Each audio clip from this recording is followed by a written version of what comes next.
Svo fór að farþeganum þóttu sér nóg boðið. Gerðu þeir nú almennt verkfall og var bílstjórinn að leigja uxa til að draga bílinn upp úr síðustu forapollunum. Vorum við þá samdóma að miklu skárra hefði verið að ferðast þetta á venjulegum kínverskum uxavagni. Og bílarnir hafa haft vita á að skamma sín. Þeir hurfu gersamlega á þessu sama ári og á þessum vegum hefur ekki spurst til þeirra síðan. Loks ætla ég að segja ykkur frá síðasta ferðalagi okkar á milli Tianxiao og Lahukou. Með konu og börn fyrsti mig ekki að vera nætursækin einstaðar á þessari leið. Leiðum við því vagna sem múlausnum var beitt fyrir og samningarnir stóð og fjallu með því að við kæmust alla leið til Lahukou kvöldið. Hverjum erfiðleikum ferðalög hér eru bundin svo mjög áberandi vegna þess að umferðin afar mikil. Húnan eitt af þéttbýlustu og frjósumustu hérðum landsins en hvers konar umbætur svo sem vegagerð og annað þar að lútandi eiga þó hvergi lengra í land. Á þessum eina degi mættum við mörg hundruð hjólbörum, hlöðnum alls konar varningi, burðamönnum í tugatali, fjölda vögnum, stórri úlfaldalest og ótal mönnum fótgangandi.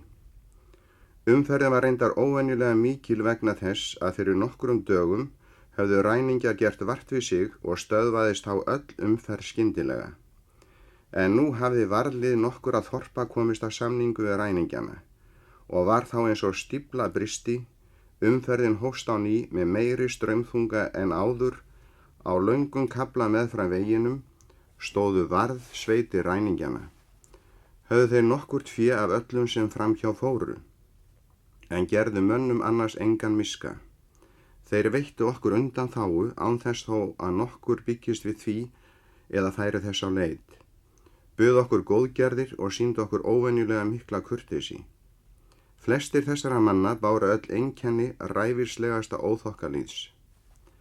Þegar við nálguðumst Lahukou í hálfrökkri kvöldið kom fyrir atvik sem við seint gleymum. Við urðum að hafa hraðan á til þess að komast til bæjarins áður en virkishliðunum væri lokað. En kapp best með forsjá. Á mjórri steinbrú skammt frá bænum fjall annað vagghjólið upp að öxli niður í gluf á milli steinana. Ég satt fremst í vagninum með litla drengin okkar í fanginu, var eins og okkur hefði verið kastað með heljarafli út fyrir brúna, en hún 3 mannhæða há. Konan mín satt inn í vagninu með yngra barnið. Sá hún ófarir okkar, en af því að hún hélt að vagghjóli væri fyrir utan brúa brúnina bjóst hún við því að vagnin ylti út fyrir og ofan á okkur. Við ferðgarnir lentum í aur og bleitu en hvorugum var meint af þessari miklu byltu. Við náðum háttum í Lahukou kvöldið og vorum glöð í huga og Guði þakklát. Næsti kafli sem ég les heitir Mestur í heimi. Yfirskrift þessa kafla En nú varir trú, von og kærleikur þetta þrennt, en þeirra kærleikurinn mestur. Elskum ekki með orði og ekki heldur með tungu, heldur í verki og sannleika. Ekki alls fyrir löngu var ég á ferð með ströndum fram í Noregi. Ég var þá óviljandi heyrnarvottur að samtali nokkurra ungra manna.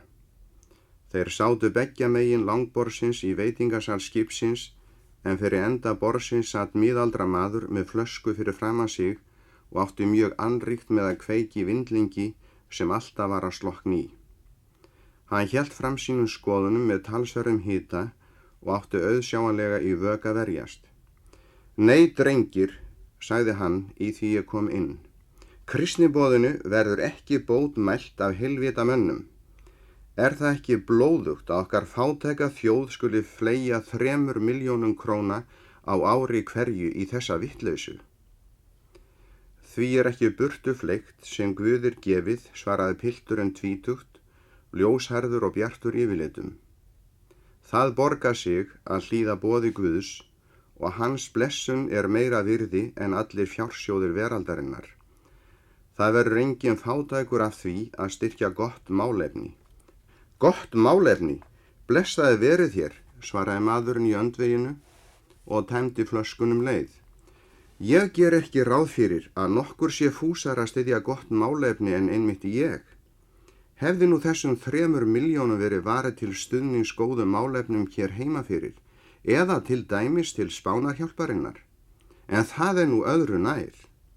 Maður veit aldrei til hvers því varið sem til Kristniboðs gefið, og þetta nú heldur engu smámunir, heilar 3 milljónir á ári. Þér eru því miður ekki einn það að sjá ofsjónum yfir þessari fúlgu sem fer út úr landinu til útbreiðslu starfsemi kristinnar kirkju í heilnum löndum.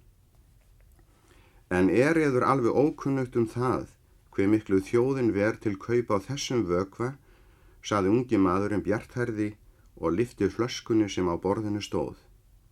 172 milljónum króna verja Norðmenn nú árlega til kaupa áfengi, en 3 milljónum aðeins til útbreiðslu Guðs ríkis í heiminum. Það stendur dálaglega heima við heilræði hans sem þér kallið mistara, en hann sagði, leitið fyrst Guðs ríkis. 172 milljónum fórnum við á altari Bakkusar. Mér virðist að þér munið eiga þar nokkur framlög og ekki bera neinar áhyggjur af því, hvernig þessari ægilegu upphæðir varið. Spánarhjálpina hefði munaðu minna. Svo nokkur skynsamleg ástæða til þess að sjá eftir því sem rennur til Kristniboðs og ekki nema 1/57 hluti af þessari upphæð. Nú gat ég ekki stillt mig að blanda mér inn í þetta samtal, þó að ég væri með öllu ókunnugur. Það vill svo vel til að ég talsvert kunnugur því hvernig peningunum sem gefnir eru til Kristniboðs varið, sagði ég og fór að segja frá því. Ef til vill á frásögn mín það erindi til einhvers hér á landi líka, þó í stuttu máli sé. Sjaldan hef ég orðið fyrir sterkari áhrifum ævina en á minningarhátíð sem var haldin í Kristniboðsskólanum í Ósló skömm eftir að ég var komið þangað. Þar var þá afhjúpuð mynd af Tönnis Frøylands læknatrúboði í Kína. Hann féll fyrir hendi morðingja hann var að hjúkra særðum ræningjum á götu úti.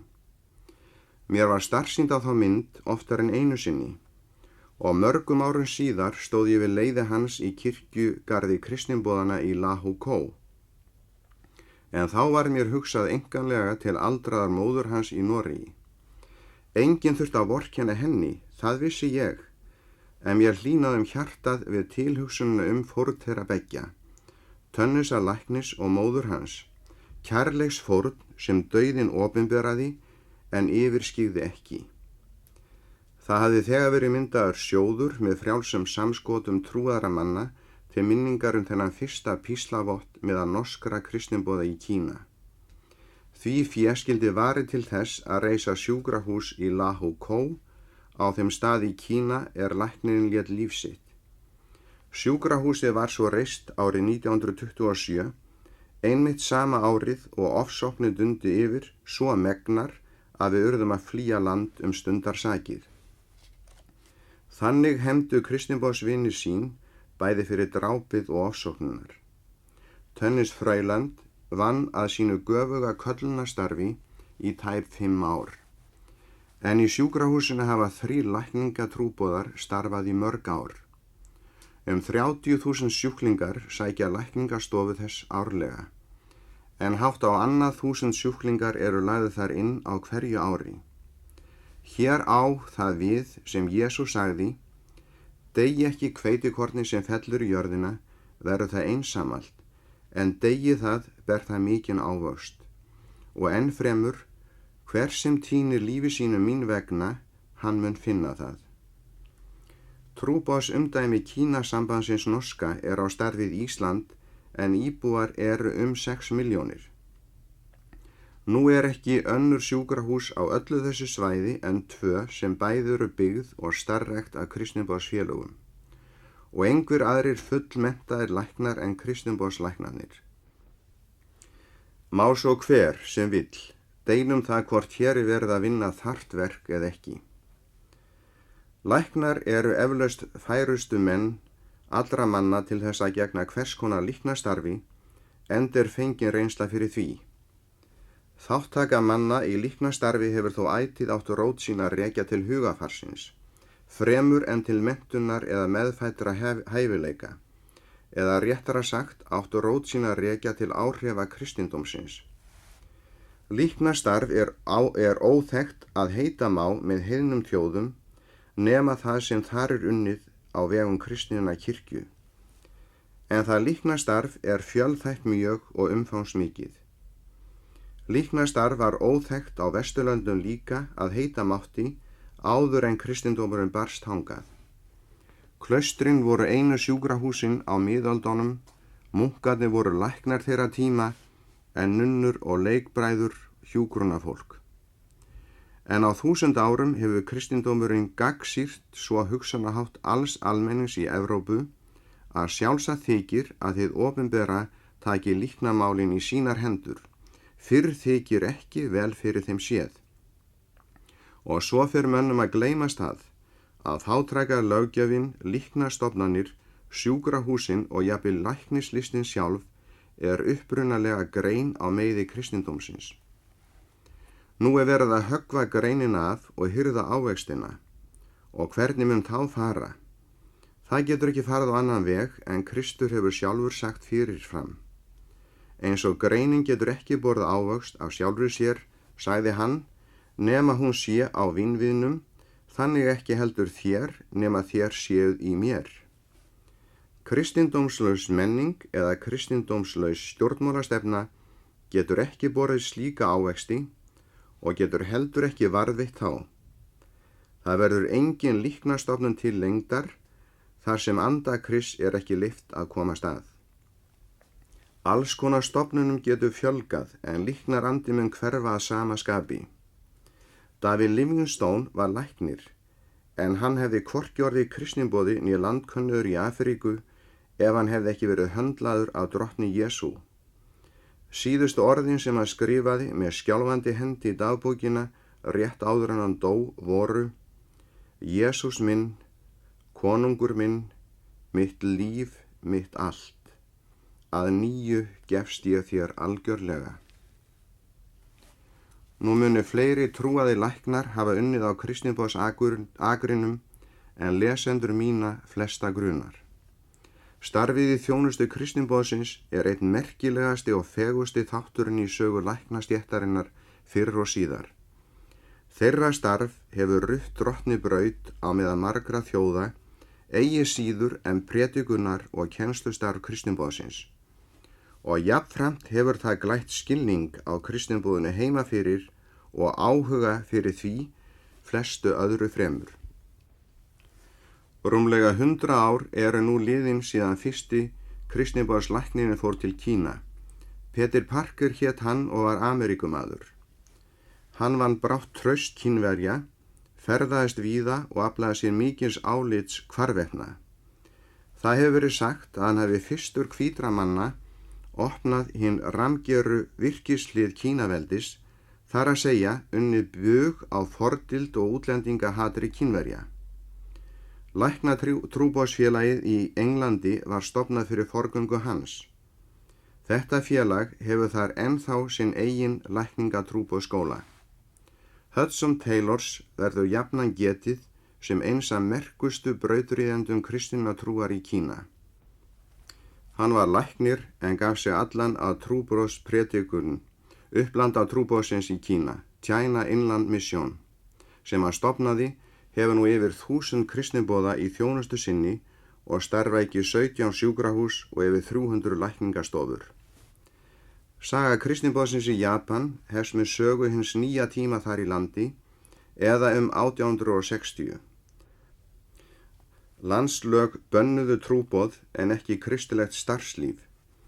Þeir ameríski kristniboðslæknar notuðu sér þetta. Fyrstu 2 árin voru njósnamenn stöðugt á hælum þeirra. Þeir unna lækningum en gafst þó tími til þess að semja orðabók og þýða Nýja testamentið á japanska tungu. Þeir gátu sér að lokum þann orðstýr að annar þeirra, Ferbeck, varð háskólakennari í Japan, eins og reyndar fleiri kristniboðar urðu síðar. Fyrstu kristniboðslæknarnir fóru til Indlands árið 1819 og hófu þá þegar baráttu sína gegn holdsveikinni. Norski læknirinn Borchgrevink var nafnkunnugur fyrir margra ára áhrifaríkt starf á Madagaskar. Á holdsveikra hæli norska kristniboðsfélagsins þar á eynni hafa verið á 2000 sjúklingar. Maria Föreiti, yfirhjúkrunarkona, fékk heiðurspening frá frönsku stjórninni. Hún fór heim til Noregs eftir 20 ára starf, þrotin að heilsu. En heima náði hún sér þó skjótt og flutti þá aftur til Madagaskar. Norskir og enskir kristniboðar stofnuðu fyrsta læknaskólan þar í landi. Danskir kristniboðsvinir hafa sent marga lækna einkum til Indlands og Mansjúríu. Gegnum aldirnar og til þessa tíma hafa hlýir straumar lækninga og líknar borist frá Kristi til ótal bástadra með mæðubarna víða veröld. Enga þjóð hefur nokkur tíma skort neitt átakanlegar en menn og konur með hans hugafari. Það hugafar þekkist ekki í hinum löndum sem farið hafa á mis við fagnaðar erindi hans. Þar enn sama harðýðgi og ríkti í heiðni okkar eigin þjóðar. Þar engin barnahæli og ekki ótítt að börn séu borin út, enga líknastofnanir en algengt að blindir og vanaðir eyði sinni aumu ævi á vergangi. Fátækt fólk eða ellirhrumt hefur ekki einu sinni það úrræði að fara á sveitina. Því ekki séð fyrir neinni slíkri framfærslu. Hér skal ég nú tilfæra aðeins eitt dæmi þessara ógurlegu harðýðgi, en lík dæmi ekki alls endis óþekkt í fornsögum okkar Íslendinga. Ensku lækningatrúboði Cadbury að nafni, sem starfað hefur að því í fjöldamörg ár að komi pælum fyrir holdsveikt fólk í Kína, segist hafa farið fram á það við mandarín eða embættismann nokkurn að hann styrkti eitt slíkt hæli með dálitlu framlagi. Mandarínin svaraði með háðsbrosi og hvað skildi heita 5 dala verðlaunum fyrir hvern líkþráan sjúkling sem hann vildi lóa fyrir sig. Sami læknir segir frá því að einu sinni hafi mandarín einn boðið holdsveiku fólki í veislu í þar til gerðum mottuskúr og var það vitanlega vel þegið. Þar var matur, ópíum og áfengi á borðum. Þegar drykkjulæti og gleðskapur stóð sem hæðst, kveiktu hermennir í mottuskúrnum og héldu síðan vörð svo að enginn af þeim sem inni voru kæmus lífs af. Nú mætti ætla að þessu líkt kom ekki fyrir á þeim stöðum í landinu sem nútíma menning hefur rutt sér til rúms, eins og til dæmis í syðstu héruðunum. En því ekki að fagna. Kristindómslaus nútíma menning ekki að öllu leyti miklu ákjósanlegri en gamli heiðindómurinn. Nóttina 25. til 27. apríl 1937 voru 215 holdsveiki sjúklingar, menn, konur og börn skotnir á einum stað í Kwangtung héraði í Suður Kína en marga var búið að taka af lífi fyrr á árinu. Talið að í Kínaveldi sé að minnstakosti 400.000 holdsveikra. Kristniboðar stofnuðu fyrstu holdsveikra hælin þar í landi og tekið á móti holdsveikum í fjölmörgum sjúkrahúsum kristniboðsins. Árið 1926 stofnuðu kristnir Kínverjar og trúboðslæknar félagskap sem vinnur að því að líkna holdsveiku fólki og stemma stigu fyrir útbreiðslu þessa mikla böls. 30 holdsveikra hæli eru nú til í landinu. Kristilegt líknastarf mjög margþætt í Kína, eins og í öðrum kristniboðslöndum, af því að þörfin svo margvísleg í heiðnu landi, þar sem þéttbýli jafn mikið, fátækt og sóðaskapur og vanþekking. Vöntunin á líknarlund Krists þó átakanlegust eins og þegar hefur verið vikið að. Þá vantar og þekking á sjúkdómum og lækningalyfjum. Allur almenningur ber lítið skinn á smitun sjúkdóma eins og til dæmis berklaveiki. Barnadauði afar mikill líkt og á Indlandi og eins og þar aðalega ljósmæðránum eða ellu heldur vöntun á menntuðum ljósmæðrum að kenna. Það er því skiljanlegt að mannsaldurinn er að meðaltali ekki nema 30 ár í Kína en yfir 50 á Íslandi. Sem neyðaróp hátt þú heyra vel mátt, það hróp er frá myrkrana bástötu löndum, frá hjörtum sem þjást þar í þorsta og böndum, það þýtur auðnir og sæ hér að ströndum, það hljómar til mín, það hljómar til þín og hver getur neitað fyrst þörf er svo brýn. Nú eru liðin 100 ár síðan lækningatrúboðar stoppsettu fyrsta sjúkrahúsið í Kína. Hvern árangur heillar aldar líknarstarfsemi kristinboðsins hefur borið þar eru engar skýrslur til En fróðlegt mun það þykja að á 100. ári lækningatrúboðsins kristilega sóttu liðlega 3 milljónir sjúklinga lækningastofur þess en nálega 200.000 voru lagðar inn á önnur sjúkrahús. Í öllu Kínaveldi er aðeins 300 sjúkrahús með nútíma lækningaaðferðum og fyrirkomulagi en það er afar lítið. Landið er á stærð við alla Evrópu og með álíka mörgum íbúum. Fyrsta sjúkrahúsið reisti amerískt kristinboðsfélag í Suður Kína. Af þessum 300 sjúkrahúsum sem nú eru í Kína hefur kristinboðið stofnað og starfrækt 250. Má svo spyrja til hvers því sé varið sem til kristinboðs er gefið. Kristinboðsfélög launa þarna öllu leyti hér bil 300 útlenda lækna og 450 kínverska. Eftir að stríðið skall á, vaktaði umtal víða að af útlærðu hjúkrunarfólki, bæði körlum og konum í Kína, hafa 80–90 af 100 hlotið menntun sín í skólum og sjúkrahúsum kristinboðsins. Í Kína eru aðeins 8 læknaskólar sem að einhverju leyti jafnast á við slíka skóla í öðrum löndum. Af þeim eru 5 reknir af kristinboðinu algjörlega, 2 eru upphaflega stofnaðir af kristinboðinu en ekki starfræktir þar, af því nú nema að nokkru leyti. Einn er reistur af kínversku stjórninni í Shanghai. Þó að alls sé í Kína 300 sjúkrahús, þá er það ekki mikið í jafn stóru landi sem er á stærð við alla Evrópu. Ekki eru nema 4 rúm í sjúkrahúsunum á hverja 47.000 íbúa, eða sem samsvara því að á öllu Íslandi væri 1 sjúkrahús með 10 rúmum. Varla líður svo nokkurt ár að ekki sé hungursneyð einhvers staðar í Kína.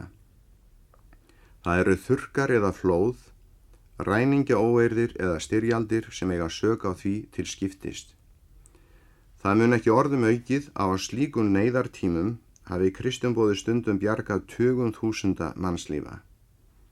Á neyðartímum eins og þeim sem nú standa yfir hafa öll slík verkefni margfaldast sem til mannúðamála teljast, svo að nú er full ástæða til að spyrja hvort nokkru fé sé betur varið en því sem gefið er til kristinboðsins í Kína. Af hinum margvíslegu líknastofnunum kristinboðsins í Kína verður blindrahælana aðeins getið hér að nokkru. Einu myndið þið taka sérstaklega eftir ef þið væri nú allt í einu komin til Kína. Því nefnilega að hér eru svo margir blindir. Það er talið að það sé að minnstakosti 10 sinnum fleira blind fólk í Kína en íbúarnir á öllu Íslandi eða fyllilega 1 milljón. En svo er önnur ástæða til þess að meira ber á blindumönnum í Kína en víðast hvar annar staðar. Hinir blindu eru þar á verðgangi og eiga flest allir engan sama stað. Þeim engin önnur leið opin til lífsframfæris. Þjóðfélagið hefur ekkert annað gert fyrir þessa mörgu brjóstumkennarlegu vesalinga en að heimila þeim að sjá fyrir sér sjálfir með einhverju móti, illu eða góðu. 10.000 blindra beiningamanna reika hús á milli í bæjum og þorpum þessa stóra lands. Maður kemur naumast svo út fyrir dyr að ekki mæti manni blind börn, blind gamamenni, blind fólk á öllum aldri, óhreint og illa til fara, með 2 langa stafi í höndum sem kallast fálmarar. Venjulega þjást hinir blind af alls konar sjúkdómum sakir illrar aðbúðar og óhreinlætis. Þeir hafa hingað til farið að mestu leyti á mis við áhrif hans sem opnaði augu svo margra blindra og mátti ekkert aumt sjá. Mér var stundum hugsað til framtíðar blindu barnanna sem við sáum þarna svo oft og lá við gráti, og mér hefur orðið hugsað til fortíðar gamamennanna blindu. Þau hafa borið sinn þunga kross, langa ævi, fáir hafa lyft undir hann með þeim eða sýnt hluttekningu, og þessi hefur farið fram í Kína kynslóð eftir kynslóð frá ómuna tíð. Nú skal það ekki sagt Kínverjum til lasts að þeir séu harðbrjósta eða miklu verr innrættir en aðrir menn, en þeir hafa frá blautu barsbeini hort upp á eymd og volæði í öllum myndum og orðið þess vegna tilfinningasljóir. Mér hefur ekki liðið úr minni ofurlítið atburður frá fyrsta misserunum sem ég var í Kína árið 1921. Það var á ferjunni yfir Hanfljótið rétt fyrir neðan Lahu Kou. Við hliðina á mér sat 6 ára gamall drengur, blindur. Mér virtist hann vera svo óvenjulega fagurt og elskulegt barn að mig hefði langað til að faðma hann að mér. Löngun minni til að geta sýnt honum vinarhót fékk ég svalað með óvæntum hætti. Hann kvartaði að hann væri þyrstur og ég gaf honum þá vatn að drekka úr ánni í lófa mínum. Síðan hefur þessi litli atburður snúist upp í sárustu ásökun. Ég hef hlotið að minnast hans sem dæmis þess að ég hef lítið eða ekkert gert fyrir blinda fólkið sem orðið hefur á vegi mínum öll þessi ár í Kína. Það er því ekki sagt mér til hróss að engum mönnum hefur farist betur við hina blindi í Kína en einmitt kristniboðanum. Þeir stofnuðu fyrsta blindrahælið eða blindraskóla landsins. Þeir voru upphafsmenn blindra leturs við hæfi Kínverja, gáfu út kennslubækur, biblíuna, för pílagrímsins og margar aðrar ágætisbækur með blindra letri. Kínasambandi norska hefur starfrækt blindraheimilið í allmörg ár.